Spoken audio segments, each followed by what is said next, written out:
성경 로마서 2장 12절을 보면은 참 흥미로운 우리의 관심을 끄는 말씀이 기록되어 있습니다. 제가 낭독하겠습니다. 로마서 12장 2절의 말씀입니다. 로마서 12장 2장 12절 무릇 율법 없이 범죄한 자는 또한 율법 없이 망하고, 자, 잘 들으세요. 율법 없이 범죄한 자는 또한 율법 없이 망하고 무릇 율법이 있고 범죄한 자는 율법으로 말미암아 심판을 받으리라.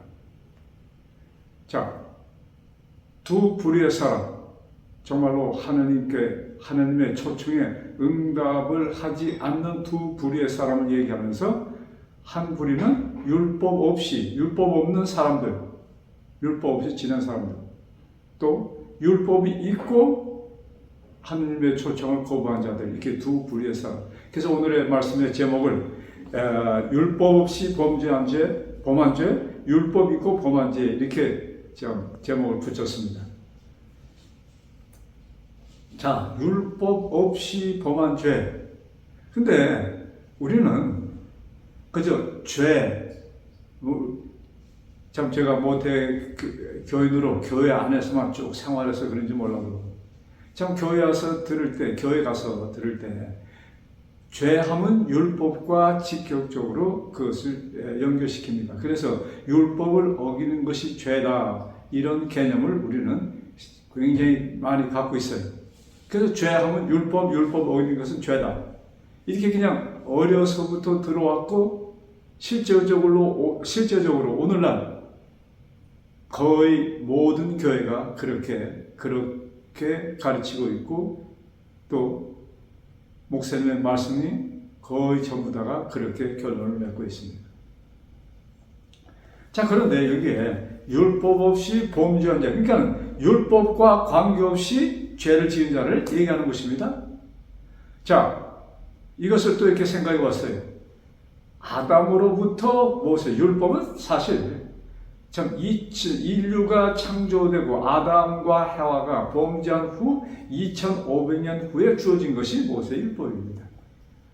그런 의미에서 참 율법을 어기는 것이 죄다. 그런데 모세가 하나님의 계명, 10계명을 선포하기 전 모세법이라고 하잖아요. 모세율법, 이렇게 우리가 얘기를 합니다. 그것이 선포되기 2500년 전, 그 중간에 모든 사람들은 율법 없이 살았던 삶이 아닐까요? 그런데 여기 로마에서 2장 12절의 말씀은 반드시 그것만을 지명하는 것은 아니라고 봅니다. 자, 그 후 얼마나 많은 사람들이 지금도 율법과 관계없이 태어나서 살아가는 사람들이 얼마나 많습니까? 자, 그러면서 율법 없이 범죄한 자, 그러니까 하나님의 율법과 관계없이 인생들이 살아가는데 그 사람들이 뭐예요? 하나님께서 하늘 아버지의 나라에 들어가 살 사람과 들어가지 못할 사람을 정하는 룰이 있잖아요. 그 룰을 여기 말씀하는 것이에요. 자, 그러면 이 룰이 무엇일까?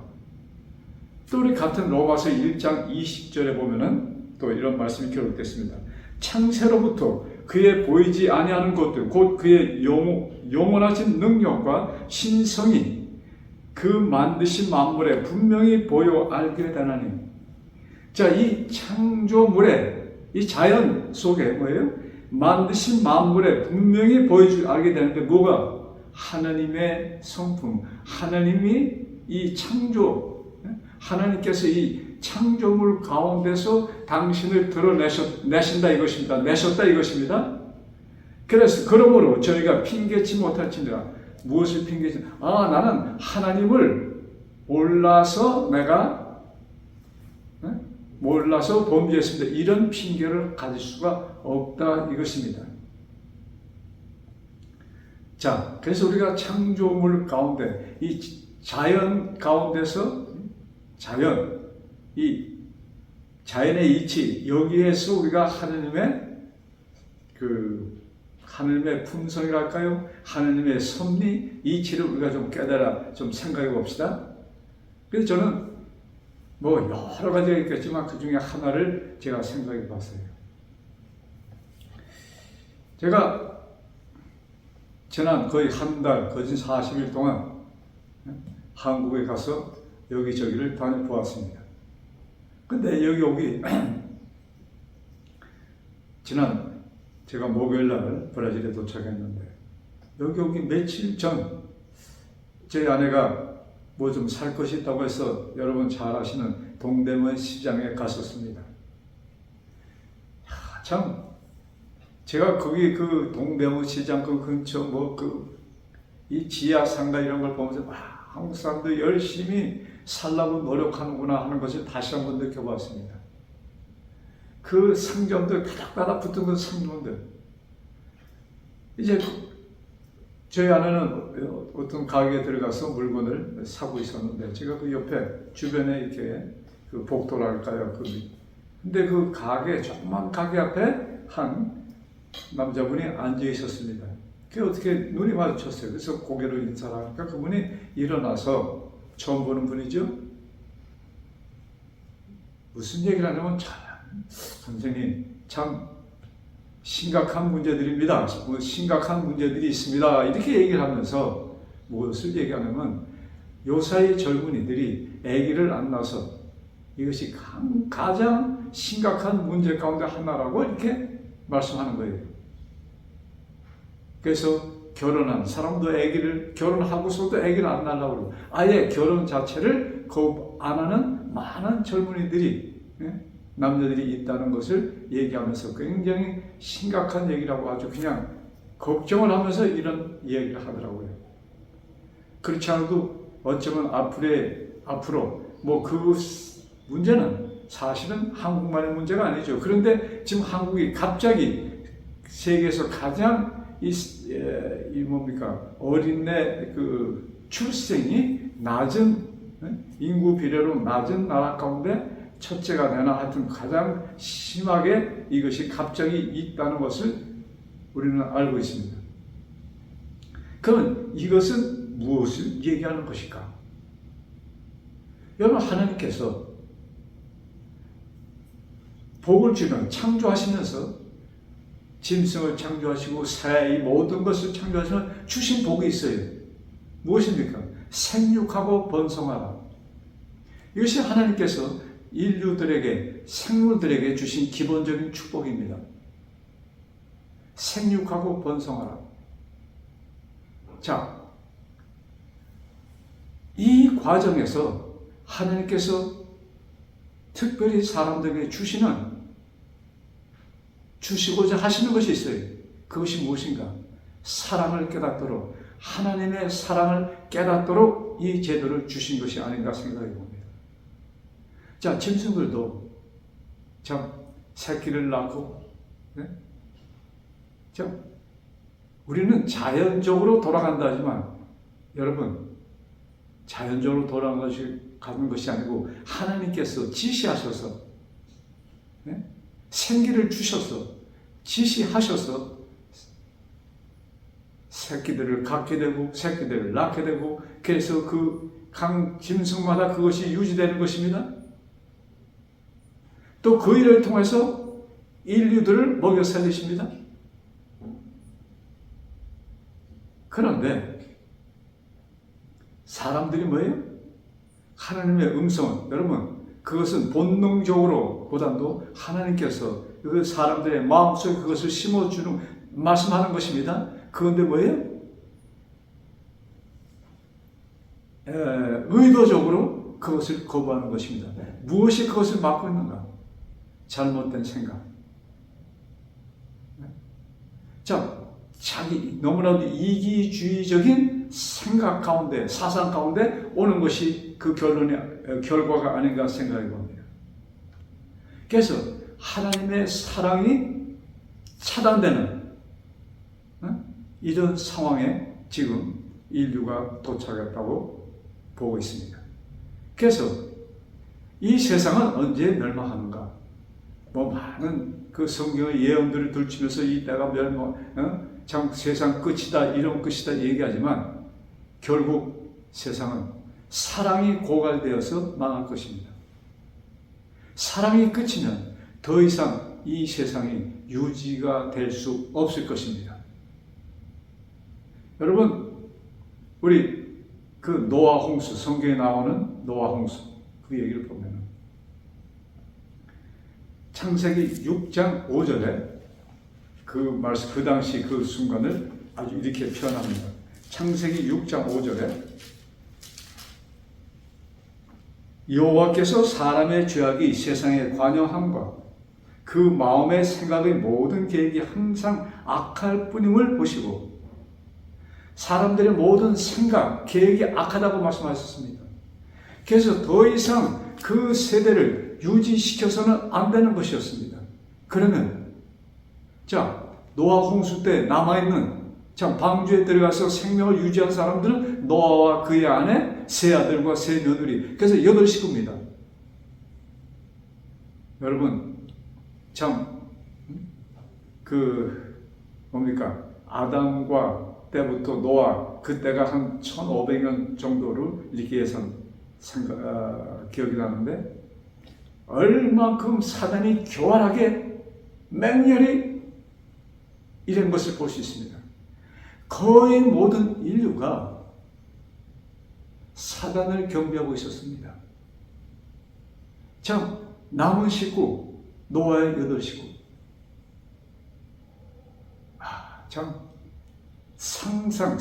상상하기가 어려운 상황에 있었던 거죠. 사람들의 생각과 계획이 악한 것을 보시고, 여러분, 많은 사람들은 하나님은 너무나도 무서운 분, 그냥 냉정하달까요? 그보다도 그냥 냉정한 것보다 더한 것이죠. 그냥 사람들 홍수로서 다 죽여버리는 그런 일을 하셨다고 사람들은 이렇게 생각을 합니다. 그런데 그것은 단지 무엇에 불과한 것이에요?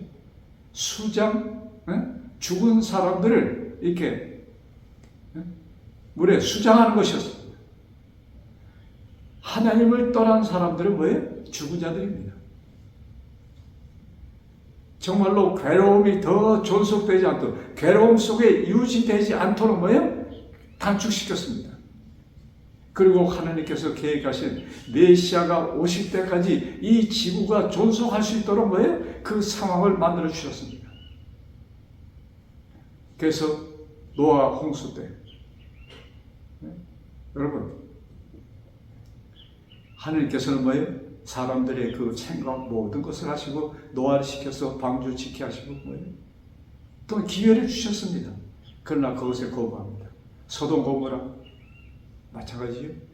여러분, 하나님께서 아브라함에게 나타나서 아브라함이 뭐라고 호소합니까? 하나님, 거기에 내 조카가 있습니다. 거기에 10명의 의인이 있으면, 여러분, 아브라함이 조카 가서 데리고 나오는 거 어려운 일 아니에요. 그것은 가능한 일이었습니다. 그런데 아브라함은 무엇을 원했습니까? 조카가 그것도 나와서 살면 얼마나 고생스러울까? 그냥 거기서 살았으면 얼마나 좋을까? 아마 이것까지 계산하고, 하나님, 그 안에 10명의 의인이 있어도 당신은 그것을 불러 멸망하시겠습니까? 이렇게 하나님과 흥정을 합니다. 그래서 하나님께서 뭐예요? 10명까지도 허락하십니다. 그때 아브라함은 10명은 되겠지. 계산했겠죠? 조카의 아내 또 딸들 이렇게 계산해 보니까 10명은 될 것이야. 아마 이렇게 하고 어쩌면 좀 마음의 위로를 받고 있었을 것입니다. 그러나 웬일입니까? 3명 외에는 거기에서 구원을 받은 사람이 없는 것을 우리는 너무나 잘 알고 있습니다. 그래서 이 땅에 율법 없이 범죄한 자, 하나님의 사랑이 거부한 자들, 이것을 얘기하는 것이겠죠. 그래서 범죄하면은 뭐예요? 하나님의 사랑을 거부하는 것이 실제적인 죄가 되는 것입니다. 자, 그 다음 우리 로마서 다시 보면은 그 후에 이런 말씀이 기록되어 있잖아요. 2장 12절. 자, 율법 없이 범죄하는 자는 또한 율법 없이 망하고, 그 다음 율법이 있고 범죄한 자는 율법으로 말미암아 심판을 받으리라. 이제는 율법을 있는데 누굴까요? 자, 유대인들, 모세를 통하여 뭐예요? 수백 년 동안 율법에 대해서 배운 그들이 뭐예요? 율법이 있는데 범죄했어. 자, 여기에 범죄라는 무엇이 정말 진정한 범죄는 무엇인가? 이것을 좀 우리가 깨달아야 됩니다. 진정한 범죄는 뭐예요? 하나님의 사랑을 거부하는 것입니다. 첫째, 율법 없는 자들이나 율법 있는 자들이나 그것을 저울질하는 잣대는 한 가지인 것을 우리는 깨달아야 될 것입니다. 자, 왜 제가 이 말씀하는가? 우리 같은 책 로마서 10장에 보면은, 자, 유대인들이 이 율법을 지키고자 얼마나 노력을 합니까? 그래서 그들 사상 머릿속에는 율법을 지키는 것이 율법을 지킴으로 의로운 자가 되고, 그러므로 그 의로운 자들이 하나님의 나라에 가는 것으로 그들은 아예 그냥 머리에 입력이 되어 있었습니다. 그래서 그 유명한 이야기가 있잖아요. 부자 복과. 자, 그는 자신의 삶을 통해서 자신은 분명히 율법을 완벽하게 지킴으로 하나님의 영생을 얻은 자라고 아마 생각하면서 살았을 것입니다. 그런데 예수님의 그 가르침과 이것을 보면서 무언가 좀 마음에, 진짜 영생은 저분을 통해서구나, 저분 안에 있구나 하는 것을 그는 깨닫게 됩니다. 그래서 예수님께 와서 질문하잖아요. 선한 선생이요, 내가 무엇을 하여야 영생을 얻겠습니까? 예수님께서는 그의 사상, 그의 모든 것을 내다보시고, 저는 거기 말씀에 보면은 예수님께서 그를 사랑하셨다는 표현을 합니다. 예수님께서 누굴 보시고 사랑하시다는 그 표현은 아마 그것이 처음이 아닐까요? 유일하게 있는 것이라고 제가 생각을 합니다. 어쨌든. 근데 그가 예수님께서 그가 갖고 있는 생각을 깨기 위해서 자, 율법에 뭐라고 기록되어 있느냐? 계명에 뭐라고 기록되어 있어? 그러면서 계명을 그때 그 청년은 뭐라고 얘기합니까? 내가 그것은 어려서부터 지켰습니다. 여러분, 이 대답은 그 청년만이 아니고 모든 바리새인들이 어려서부터 율법을 지켜오는 사람들이었습니다. 또 한밤중에 예수님을 찾아간 니고데모도 같은 것이었습니다. 자, 그들에게 진정으로 필요한 것은 무엇이었습니까? 자, 우리 로마서 10장을 보면서 또 계속 얘기합시다. 형제들아, 로마서 10장 1절과 3절. 형제들아, 내 마음에 원하는 바와 하나님께 구하는 바는 이스라엘을 위함이니 곧 저희로 구원을 얻게 하려 함이라. 자, 사도 바울은 정통파 바리새인으로 참 부잣집에서 태어났습니다. 가문이 있는 집에서 아들로 태어났습니다. 그래서 그는 어려서부터 가장 하이클래스 높은 교육을 받은 바리새인이었습니다.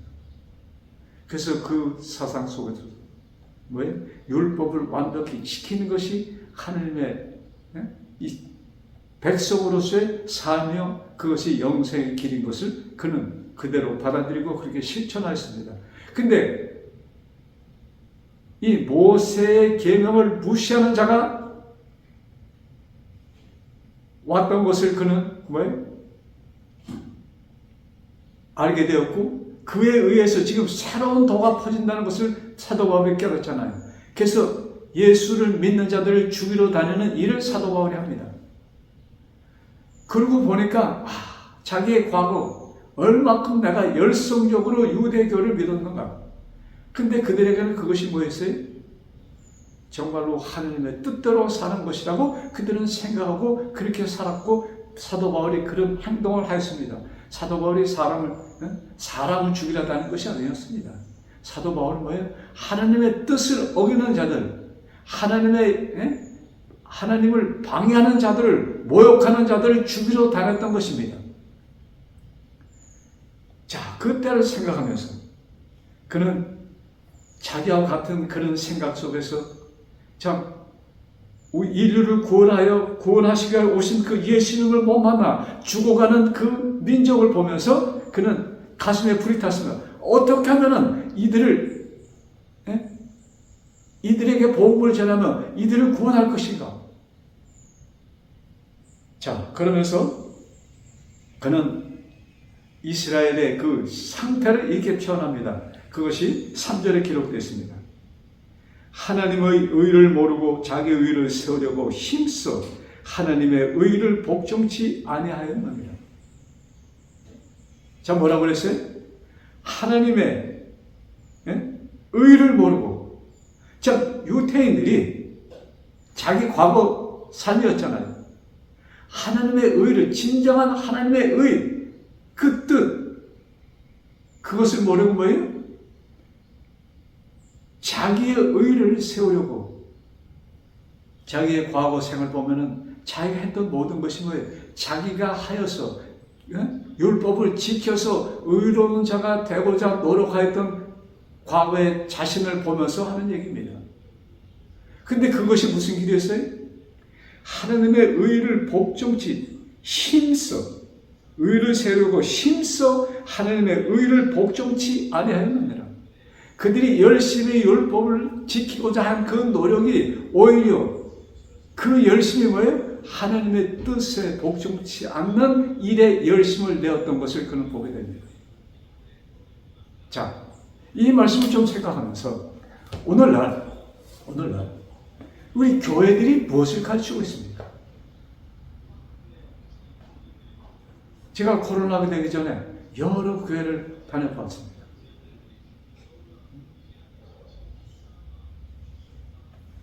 참, 이 산파울에 있는 산파울의 교회가 여러 곳에 있습니다.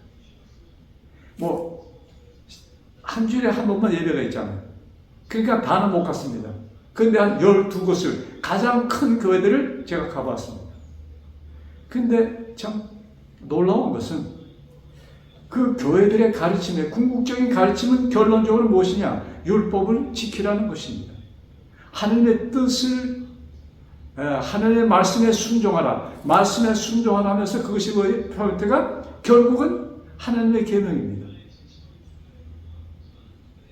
하나님의 계명을 이렇게 잘못 보는 그 견해들이 있지만, 그러나 모든 것이 뭐예요? 하나님의 주신 말씀에 뭐예요? 순종하라는 것입니다. 즉, 거기까지는 좋습니다. 그런데 뭐예요? 그 말씀에 순종하는 것이 무엇에 순종하는 것인가? 모세를 통하여 주신 그 십계명, 율법을, 계명을 순종하라는 것으로 결론을 맺고 있습니다. 누구의 가르침이었습니까? 바리새인들의, 유대교회의 가르침입니다. 이것을 그들은 하고 있어요. 참. 그래서 제가 이 말씀을 보면서 어쩌면 오늘날 기독교가 유대교회, 유대인들이 걸어갔던 그 길을 반복하고 있는 것이 아닌가? 이렇게 생각해 보았습니다. 자, 그래서 그 다음 이 사도 바울이 이 로마서를 쓰면서 4절에 이렇게 말씀합니다. 그리스도는 모든 믿는 자에게 악을 이루기 위하여, 그리스도는 모든 믿는 자에게 악을 이루기 위하여 율법의 마침이 되시니라. 자, 지금 그 당시나 지금 기독교회나 모든 사람들이 율법을, 하나님의 계명을 지켜야 된다는 이런 사상 속에 있는데, 여기 사도 바울은 뭐예요? 그리스도는 모든 믿는 자에게 의를 이루기 위하여 율법의 마침이다. 자, 그리스도는 뭐예요? 율법의 마침. 이 말씀 보니까 생각나는 말씀이 있네요. 마태복음 5장 17절에 예수님께서 산산보응을 마치시면서 그 팔복에, 우리가 유명한 팔복의 말씀을 마치면서 하신 말씀 가운데 하나가 무엇이에요? 내가 모세의 글이나 선지자의 글, 이것을 폐하러 온 것이 아니요 완전케 하러 왔다. 모세 글하면 모세 오경이 되고, 그 다음에 모세 오경의 중심 기별은 뭐예요? 십계명입니다. 율법입니다. 내가 율법이나 선지자의 뭐예요? 가르침을 폐하여 온 것이 아니라 그것은 뭐예요? 완성케 하려 왔노라 말씀하십니다. 예수님께서 그것을 어떻게 완성시키십니까? 여러분, 이스라엘 백성 그 율법책에 무엇이 기록되어 있습니까? 죄를 지으면 뭐예요? 양을 잡아서 그들의 죄의 속죄함을 받도록 하는 것이 사실 하나님의 사랑을 표현하는 것.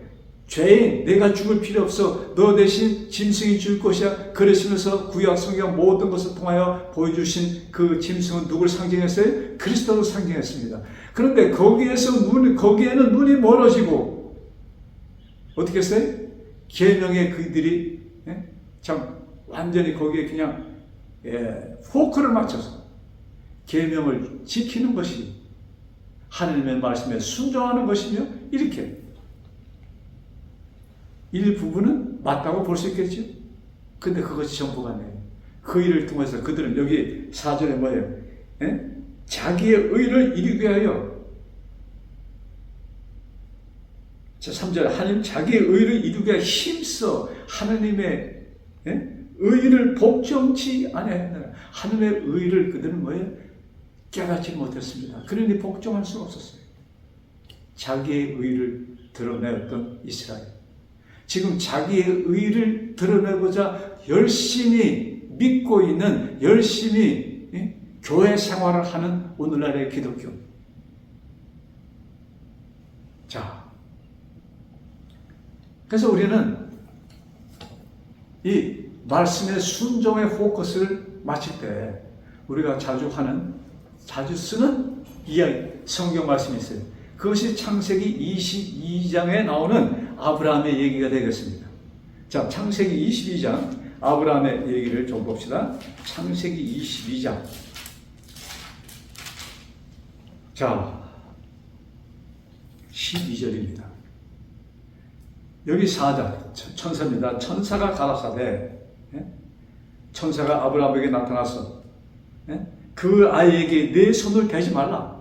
이제 아브라함은 하나님께서 뭐예요? 우리 1장에 보면은 1절에 보면은 그 이후에 하나님이 아브라함을 시험하시려고 그를 부르시되 아브라함아 하시니 그가 가로되 내가 여기 있나이다. 여호와께서 가라사대 내 아들 내 사랑하는 독자 이삭을 데리고 모리아 땅으로 가서 내가 내게 지시하는 한 산 거기서 그를 번제로 드리라. 여러분 100살에 하나님께서 만들어주신 이삭을 20년 후 20살이 된 그 청년이 된 그 이삭을 뭐예요? 하나님께서 모리아산에 데리가서 거기에서 내가 지명하는 벌써 번제로 드리라.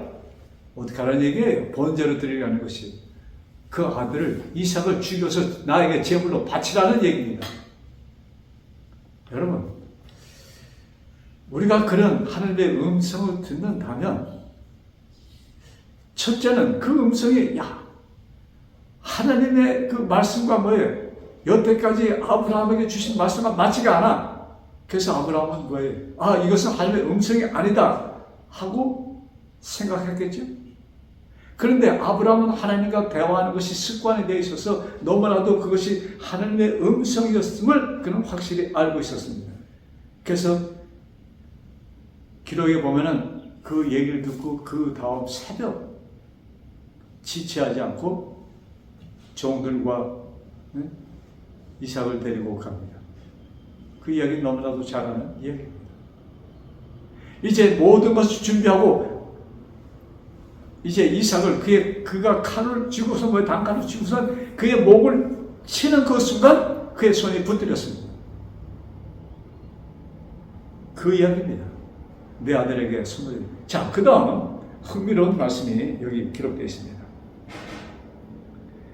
여기 내 아들 내 독자에게 아무 일도 그에게 하지 말라 그러시면서 내가 내 아들 내 독자도 내게 아끼지 아니하였으니 내가 이제야 네가 하나님을 경외하는 줄 아노라. 자, 네가 네 아들을 나에게 참 아낌없이 제물로 주는 걸 보니까 내가 이제서야 정말로 내가 나를 믿는 것을 나를 경외하는 것을 내가 알 수 있겠구나. 이런 표현입니다. 여러분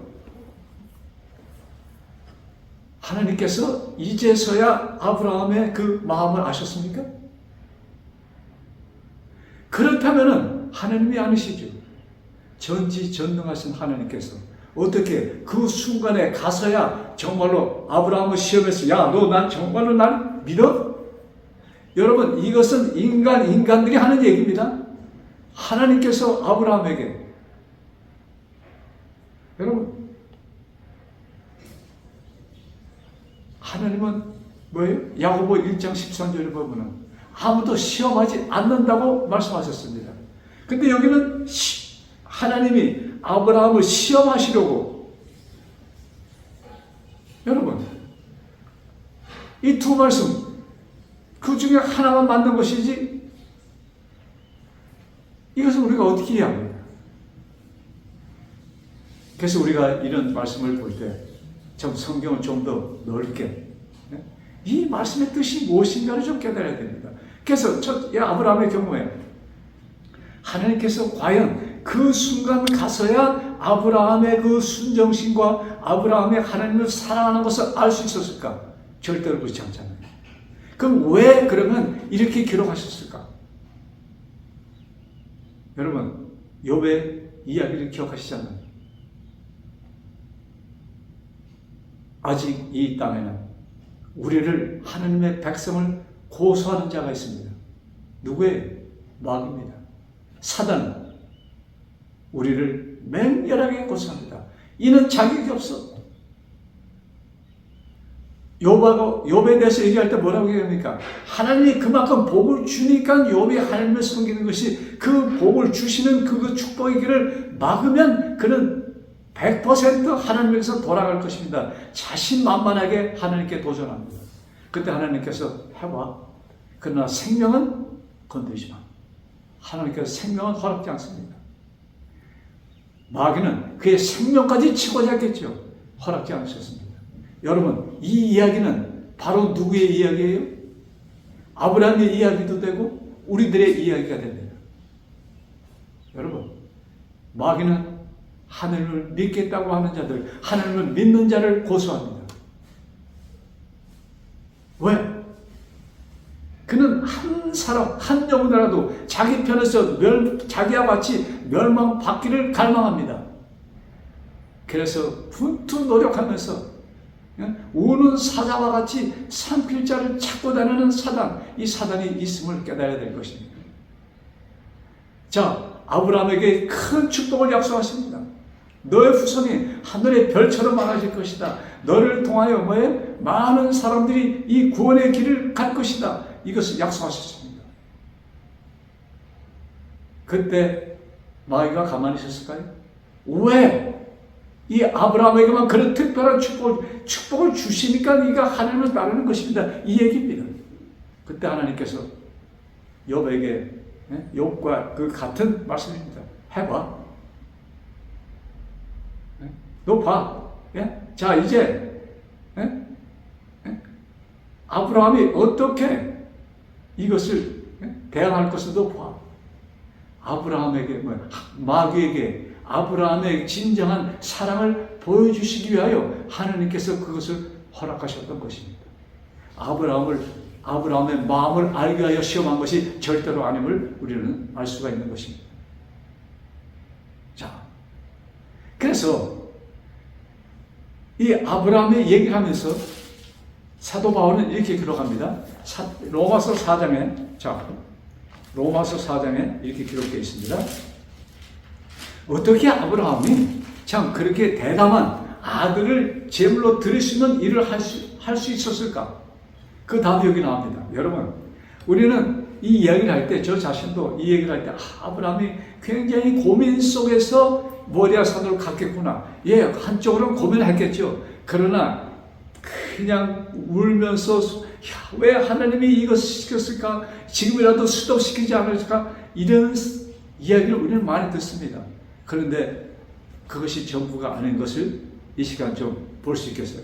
자, 로마서 4장. 여기 아브라함에 대해서 기록된 책입니다. 로마서 4장. 자, 13절. 아브라함이나 그의 후손에게 세상의 후사가 되리라고 하신 언약은 율법으로 말미암은 것이 아니에요. 자, 아브라함에게 뭐예요? 언약의 후사가 될 것이라는 것은 율법으로 말미암는 것이 아니에요. 왜? 율법은 430년 후에 모세에게 주어졌습니다. 그러니까 사람이 의로워지는 것은 절대적으로 율법을 지켜서 되는 것이 아님을 여기 분명히 기록하고 있습니다.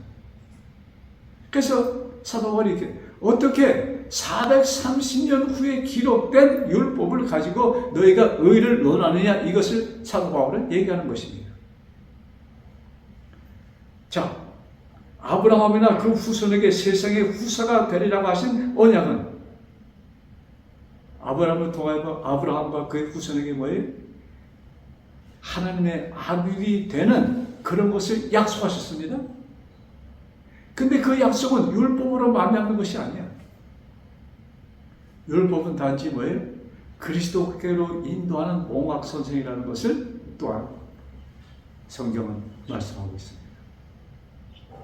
그래서 우리가 오늘날 정말로 안타깝게도 교회들이 참 율법의 포인트를 맞춰서 포커스를 맞춰서 의로운 자 마지막 백성으로서의 그것을 얘기하는 것, 논하는 것은 너무나도 하나님께서 계획하신 것과 상반되는 것이 아닌가 깊이 고민할 필요가 있다고 생각을 합니다. 자, 그 다음 만일 율법에 속한 자들이 후사이면 믿음은 헛것이 되고 약속은 폐허졌느니라. 여러분, 참 곰곰이 이 말씀을 봅시다. 만일 율법에 속한 자들이 후사이면, 만일 율법에 속한 자들이 구원 얻을 자들이면 이것을 얘기하는 것입니다. 율법을 존중하여서 율법을 지켜서 구원 얻는 것이 확정된다면 이 말씀이에요. 율법에 속한 자들이 후사이면 믿음은 헛것이 되고 약속은 폐허졌느니라. 그렇다면 하나님의 약속이 폐허진다는 거예요. 자, 그러시면서 여기 15절, 16절 15절은 건너뛸게요. 자, 같이 읽읍시다. 율법은 진노를 이루게 하나니 율법 없는 곳에는 보망도 없느니라. 자, 그러므로 후사가 되는 이것이 은혜에 속하기 위하여 믿음으로 되나니, 하나님의 아들이 되는 것은 뭐로 되는 것이? 믿음으로 되는 것이다. 이는 그 약속을 그 모든 후손에게 굳게 하려 하심이라. 율법에 속한 자에게뿐 아니라 아브라함의 믿음에 속한 자이거든요. 아브라함은 하나님 앞에서 우리 모든 사람의 조상이다. 자, 그 다음, 자, 여러분 나중에 이 영상을 보신 다음에 이 말씀을 다시 한번 곰곰이 참 고민하면서 읽어보시기 바랍니다. 17절, 기록된 바 내가 너를 많은 민족의 조상으로 세웠다 하실과 같으니 그의 믿음 바 하나님은, 자 17절, 그의 믿음 바 하나님은, 그는 어떤 하나님을 믿고 있었는가? 하나님은 죽은 자를 살리시며, 여러분, 아브라함은 그의 아들 이삭을 바치라 했을 때 만약에 내 손으로 그를 번제로 드린다, 죽인다는 얘기입니다. 죽여도 하나님은 뭐 할 수 있어요? 살릴 수 있다는 것을 아브라함은 믿었다 이것입니다. 부활의 하나님, 죽은 자를 살릴 수 있는 그 하나님을 아브라함은 믿었다 이것입니다. 자, 그 다음 죽은 자를 살리시며 없는 것을 있는 것 같이 부르시는 이시니라. 없는 것을 있는 것 같이, 즉 창조의 하나님을 그는 믿었다 이것입니다. 여러분, 아브라함은 모리아산에 가면서 그는 자신 있게 갔다는 얘기입니다. 하나님은 혹시 내가 이 아들을 번제로 드릴지라도 그는 살리실 수 있으며 또 재창조가 가능하다는 것을 믿었던 아브라함, 그래서 아브라함은 이삭을 번제로 드릴 수 있었던 것입니다. 여러분, 이 믿음, 우리에게 필요한 것은 바로 이 믿음입니다. 부활의 하나님과 창조의 하나님. 여러분, 고린도후서 5장 17절에 뭐예요? 그리스도 안에서 새로운 피조물이라. 우리는 새로 창조함을 받은 자입니다. 무엇으로? 하나님의 아들로. 여러분, 지금 우리가 우리의 모습 보면 죄투성입니다. 진흙탕 정도가 아니에요. 쓰레기 속에 깔려있는 우리들입니다. 근데 하나님은 뭐예요? 우리의 마음을 아시고 우리의 바라는 것을 아시고 뭐예요? 우리를 의로운 자라고 칭하셨습니다. 여러분, 내가 의로워서 이런 것이 아니고 하나님께서 그렇게 불러주시니까, 그렇게 인정해 주시니까 의로운 자가 이것입니다.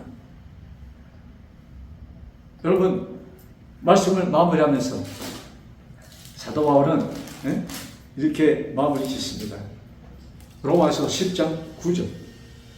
내가 만일 내 입으로 예수를 주로 시인하며 또 하나님께서 그를 죽은 자 가운데서 살리신 것을 내 마음에 믿으면 구원 얻으리라. 하나님께서 뭐예요? 예수님을 죽은 자 가운데서 살리신 분이 하나님 아버지인 것을 내가 믿으면 너는 구원 얻을 것이다. 그러면서 그것을 믿는 자들이 해야 할 일에 대해서 얘기합니다. 그것이 10절입니다.